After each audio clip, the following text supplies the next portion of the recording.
घूल एक ऐसी एंटिटी जिसे लोग मुर्दाखोर भी कहते हैं। इस दुनिया में जितनी भी चीज़ें जिंदा हैं सब किसी न किसी चीज़ पे डिपेंड करती हैं। जैसे कि इंसान अनाज पे, गोश्त खाने वाले जानवर गोश्त पे और घास खाने वाले जानवर घास पे। इवन पेड़ पौधों को भी जिंदा रहने के लिए पानी और धूप की ज़रूरत होती है। वैसे ही एक सुपर नेचुरल एंटिटी है घूल, जो कि मरे हुए इंसान की बॉडी खा के जिंदा रहती है। इसी एंटिटी पे नेटफ्लिक्स ने एक सीरीज भी बनाई थी जिसका टाइटल भी घूल ही था। इसी एंटिटी से रिलेटेड हमारी आज की कहानी है जो हमसे शेयर करी है बीरेन ने। बीरेन नेपाल के रहने वाले हैं और वो नेपाल के ही एक बहुत फेमस हॉस्पिटल में as a senior security guard job करते हैं। ये किस्सा उनके साथ 1998 में हुआ था, जब उनकी ज्वाइनिंग को हुए बस 2 साल ही हुए थे। तो चलिए अपनी आज की इस कहानी को शुरू करते हैं। इस कहानी की शुरुआत करने से पहले मैं आप सबसे एक बहुत ही हम्बल रिक्वेस्ट करना चाहूँगा कि अगर अभी तक आपने मेरा चैनल सब्सक्राइब नहीं किया है तो याद से कर लें। मुझे पता है इस वीडियो को अपलोड करने में काफ़ी वक्त लग गया मुझे। मैं किसी और जगह काफ़ी ज़्यादा बिजी चल रहा था, लेकिन अब से मैं आप सबसे वादा करता हूँ कि आगे इस चैनल पे बिल्कुल रेगुलर रहूँगा। और अगर आप भी रेगुलरली मेरी वीडियोस देखते हैं और अभी तक आपने मेरा चैनल सब्सक्राइब नहीं किया तो अभी के अभी कर लें। तो चलिए अपनी कहानी को आगे बढ़ाते हैं। तो आगे की जो कहानी है वो हम सुनेंगे बीरेन जी की पॉइंट ऑफ व्यू से। तो चलिए वीडियो को शुरू करते हैं। मुझे इस जॉब को करते हुए सिर्फ 2 साल ही हुए थे। मैं सबसे बहुत अच्छे से बात करता था, वक्त पे आता था और वक्त पे जाता था। इसीलिए उस हॉस्पिटल में सिर्फ 2 सालों में ही मैंने अपनी पहली प्रमोशन पा ली थी। यही वजह थी कि अब मेरे नीचे 2 और सिक्योरिटी गार्ड थे जो मुझसे जूनियर थे और मैं ही उन्हें मैनेज किया करता था। 1998 की वो जनवरी की शुरुआत थी जब मेरे उस हॉस्पिटल के मुर्दा घर से लाशों के गायब होने का सिलसिला शुरू हुआ। जनवरी के उस महीने में जब पहली लाश गायब हुई थी, उस वक्त मुझे बहुत अच्छे से याद है कि पुलिस की इन्वॉल्वमेंट के बाद भी पूरी जनवरी उस लाश का पता लगा लेने के बाद भी वो लाश कहाँ गायब हुई थी ये किसी को भी नहीं पता चल पाया था। इसी तरह फरवरी शुरू होते ही एक और लाश गायब हो गई और फिर उसके बाद महीना खत्म तक नहीं हुआ था और एक और लाश गायब हो चुकी थी, जिसका मतलब था कि इन 2 महीनों में 3 लाशें गायब हो चुकी थी। और फिर ये सिलसिला रुका नहीं। हद तो तब हो गई जब मार्च में इन लाशों के गायब होने की गिनती 3 से 7 हो चुकी थी।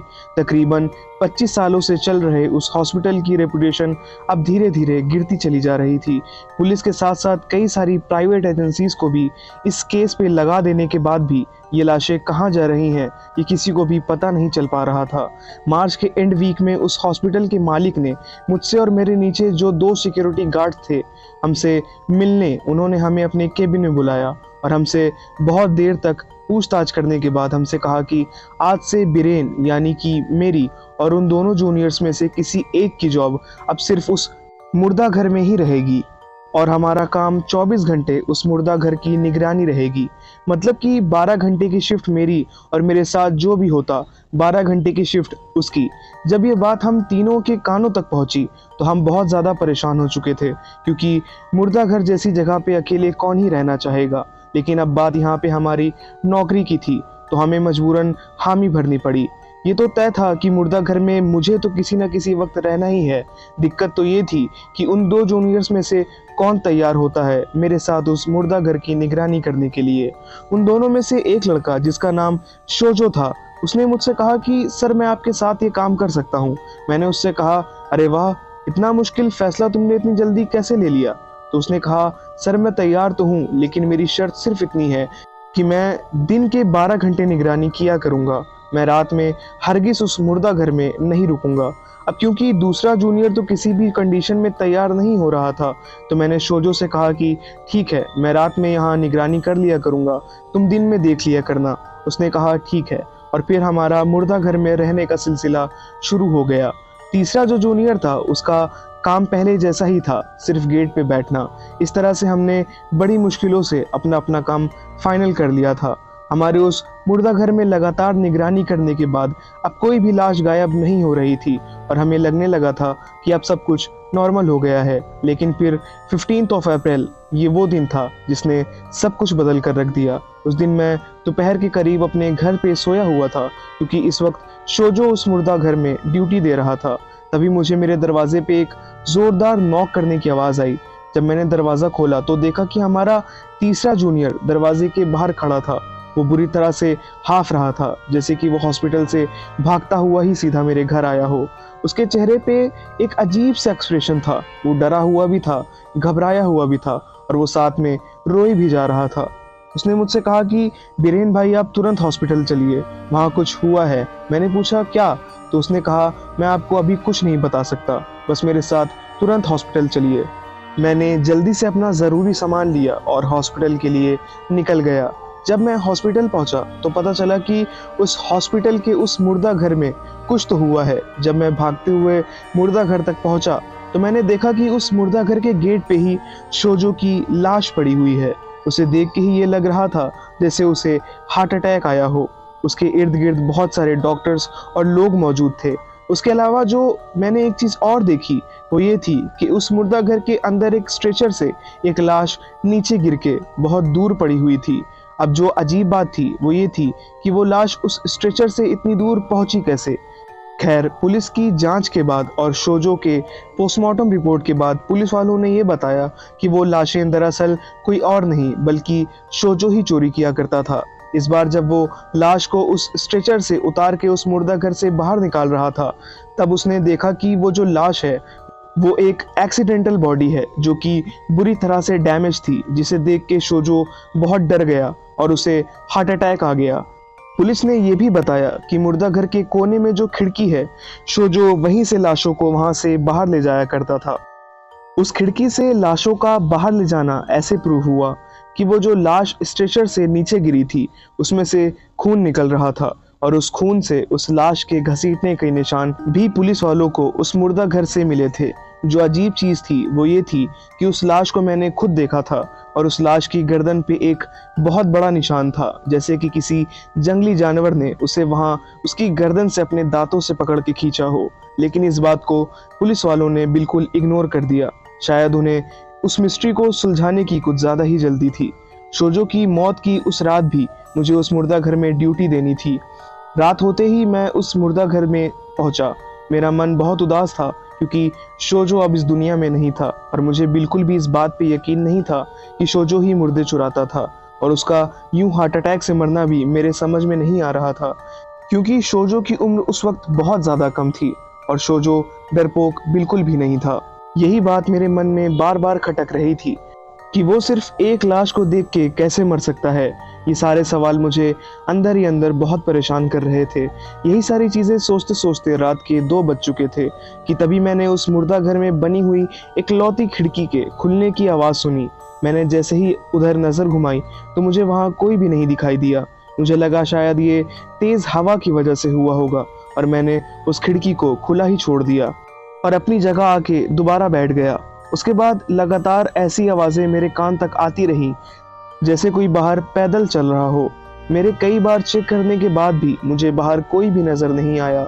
उसके बाद मुझे बाथरूम यूज़ करने जाना था तो मैं अपनी जगह से उठा और वॉशरूम यूज़ करने उस मुर्दा घर से बाहर निकला। जब मैं वॉशरूम से वापस लौटा तो मैंने देखा कि मुर्दा घर के अंदर मुझे कुछ हलचल सी दिख रही है। मैंने धीरे धीरे अपने कदम उस कमरे की तरफ बढ़ाए और सोचा कि आज इस चोर को रंगे हाथों पकड़ लूँगा। जब मैं गेट के पास पहुंचा तो मैंने देखा कि कोई इंसान है जो कि हद से ज़्यादा ही लंबा है और पतला है। उसने अपने शरीर पे कोई भी कपड़े नहीं पहने हैं और उसके बदन पे भालू की तरह बहुत सारे बाल हैं। मुझे समझ में नहीं आ रहा था कि ये किस तरह का इंसान है।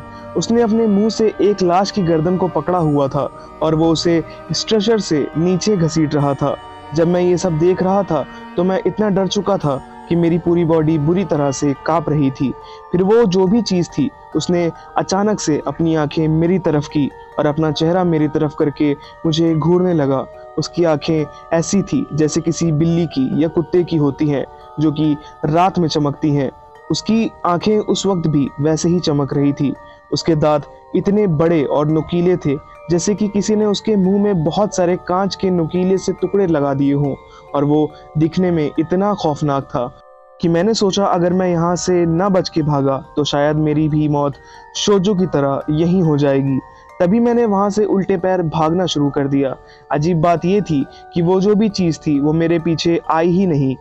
मैं वहाँ से सीधे भागते हुए अपने घर पहुँच गया। दूसरे दिन जब मैं हॉस्पिटल ये सारी चीज़ें बताने पहुँचा तो पता चला कि फिर से कल रात एक और लाश गायब हुई है। मैं सीधा उस हॉस्पिटल के मालिक के केबिन में जा पहुँचा और बीती रात मेरे साथ जो कुछ भी हुआ मैंने सब कुछ उन्हें बताया। उन्होंने मुझसे कहा कि तुम उस चोर को उस लाश को ले जाने से बचा नहीं सके, इसीलिए ये कहानियाँ बना रहे हो। उन्होंने मेरी किसी भी बात पर भरोसा नहीं किया और मुझे अपनी उस जॉब से हाथ धोना पड़ा। उसके बाद तकरीबन 2 महीनों तक लाशें चोरी होने का वो सिलसिला रुका ही नहीं। कोई और रास्ता ना निकलने पे उन्हें उस मुर्दा घर को परमानेंटली बंद करना पड़ा और उसके कुछ महीनों बाद ही उस हॉस्पिटल को भी पूरी तरह से बंद करना पड़ा, क्योंकि मुर्दा घर बंद होने के बाद वो जो भी चीज़ थी उसे बहुत सारे लोगों ने देख लिया था। उस चीज़ ने वहाँ आना बंद नहीं किया था। उसे मुर्दे ना मिल पाने की वजह से अब वो लोगों को हॉस्पिटल के और भी हिस्सों में दिखाई देने लगा था। उसके बाद उन्होंने उस हॉस्पिटल को ही पूरी तरह से बंद कर दिया। मेरे साथ उस हादसे के हो जाने पे मुझे ये रियलाइज़ हुआ कि शोजो की मौत हार्ट अटैक से तो हुई थी, लेकिन उस लाश को देखने की वजह से नहीं बल्कि घोल को देखने की वजह से हुई थी। तो ये थी दोस्तों हमारी आज की स्टोरी। आई होप कि आपको आज की ये वीडियो पसंद आई होगी। अगर आपको आज की ये कहानी पसंद आई हो तो इस वीडियो पे लाइक करना बिल्कुल ना भूलें, और अगर अभी तक आपने मेरा चैनल सब्सक्राइब नहीं किया है तो याद से कर लें। अगर आप भी मेरे साथ अपना कोई पर्सनल एक्सपीरियंस शेयर करना चाहते हैं तो डिस्क्रिप्शन बॉक्स में मैंने अपना नंबर दे रखा है, आप मुझे वहाँ टेक्स्ट करके अपनी आप बीती मेरे साथ शेयर कर सकते हैं। बाकी कमेंट करके मुझे बताएं कि आपको मेरी वीडियोस में अगर कोई कमी लगती हो तो आप मुझे वो भी बता सकते हैं। अगर आप इस तरह की और भी कहानियाँ सुनना पसंद करते हैं तो मेरे चैनल पे विजिट ज़रूर करें। आपको इस तरह के बहुत सारे रियल लाइफ बेस्ड इंसिडेंट्स सुनने को मिलेंगे। तो आज की वीडियो के लिए सिर्फ इतना ही। मिलते हैं नेक्स्ट वीडियो में, तब तक के लिए गुड बाय।